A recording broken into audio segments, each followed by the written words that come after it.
One of my favorite things at our services of Santa Maria are those Sundays when there's a birthday that's celebrated. And the custom is that at the conclusion of the service, the people gather around the piano and there's a birthday song that is sung, and Samuel Munguia plays it on the piano and people sing along, and they're words that I don't know. We don't have them in print. They're not written anywhere that I know of.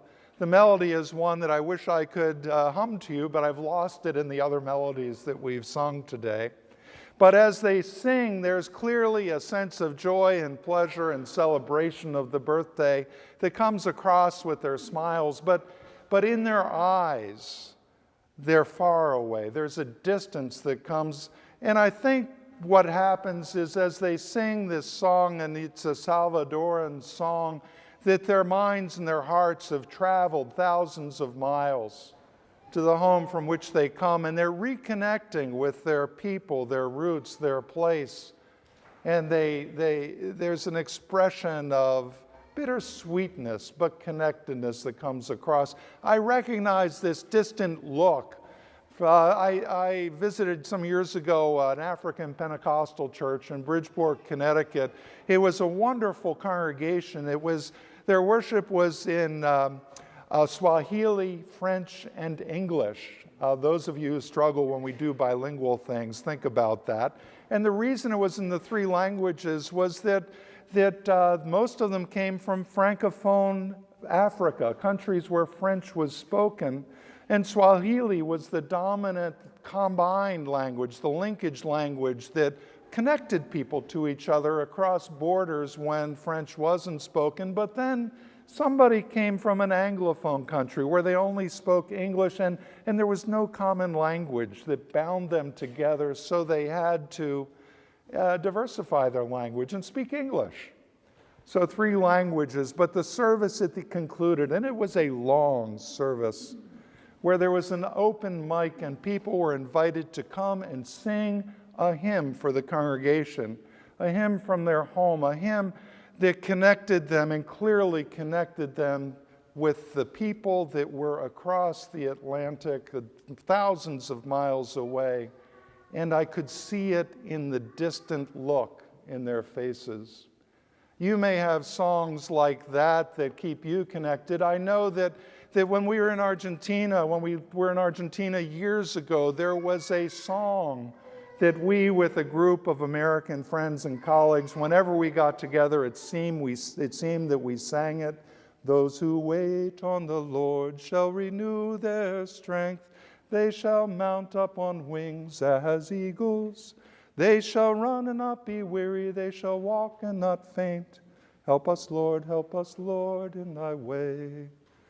We were singing it as people who were displaced or misplaced or out of place and yearning to be connected and whole and feeling that we were bound together, not only as a group there, but with our people, our friends, our families here.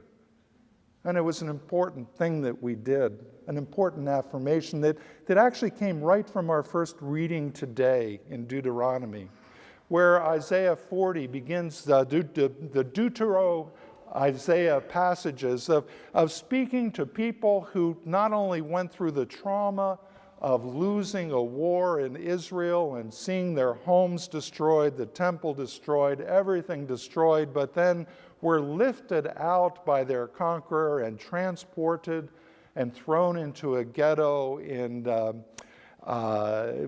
where they were ruled by Nebuchadnezzar and Babylon.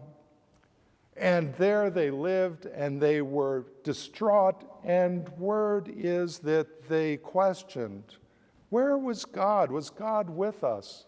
What happened? And in the words here, God is saying to them that my way, why is it that you are saying my way is hidden from the Lord and my right is disregarded by God? Why do you feel displaced or misplaced or out of place in relation to God? Isaiah challenges them to look up and pay attention. Have you not known? Have you not heard? Has it not been told you from the beginning? Have you not understood from the foundations of the earth? It is he who sits above the circle of the earth. Your God is with you and is all-powerful. And even though these worshipers of Marduk may have conquered you, that you need to know that it is he who sits above the circle of the earth. To whom will you compare me, he says, or who is my equal, says the Holy One. Lift up your eyes on high and see. Who created these? Who created all of this? Who sits above it all? Who brings out their host and numbers in them and calling this in terms of all the stars? Why do you say and speak, O Israel? Why do you say my way is hidden from the Lord? Why do you say my right is disregarded by the Lord? Don't you know, he says. Have you not heard? The Lord is the everlasting God, the creator of the ends of the earth. He does not faint or grow weary. His understanding gives power to the faint, and strengthens the powerless. You hear this echo, this theme runs through our lessons today. It runs through the psalm as you hear the Lord builds up Jerusalem. He gathers the outcasts of Israel. He heals the brokenhearted and binds up their wounds. He pulls you together. And in Paul, the man from Pontus who finds himself in Corinth as an alien, and he looks around him and he says that I will be, when I'm with Jews, it's the classic, when in Rome, do as the Romans. When I am with Jews, I will be a Jew. When I am with Gentiles, when I'm with people outside the law, I will be a Gentile and outside the law. But he says, woe is me. Woe is me if I do not, and the Greek literally translated might be gospelize, if I don't talk about the good news that God is with us, if I can't say that, woe is me, I am lost, he says. I am lost if I can't do that, because when I talk, maybe, instead of being alone, instead of being out of place, instead of being misplaced or displaced, maybe, if I talk about the gospel, that people will join me in this conversation, and I will no longer be alone. I will no longer feel ostracized. I will not be isolated. I will find friends and people to be with me. In the gospel today, we have this interesting story that immediately after they left the synagogue, Jesus and his followers went to the home of Simon and Andrew.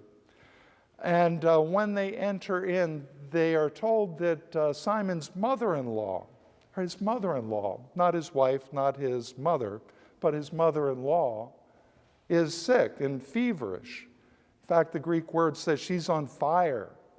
And there's no aspirin, there's no Tylenol, there's none of the things that we would take. There's no antibiotics. There's no vaccination that she can have to avoid this. She is totally on fire and vulnerable. And Jesus goes up and takes her by the hand and lifts her up, and the fire leaves her. She is without fever. And she proceeds to serve him as a deacon. The Greek word is diakonia. She serves him in the same way that the angels served Jesus in the wilderness after he was baptized and being tempted by Satan. Now, what's striking to me is the mother-in-law. What is she doing there? You know, how many of you would voluntarily live with your mother-in-law? I know some of you have done that.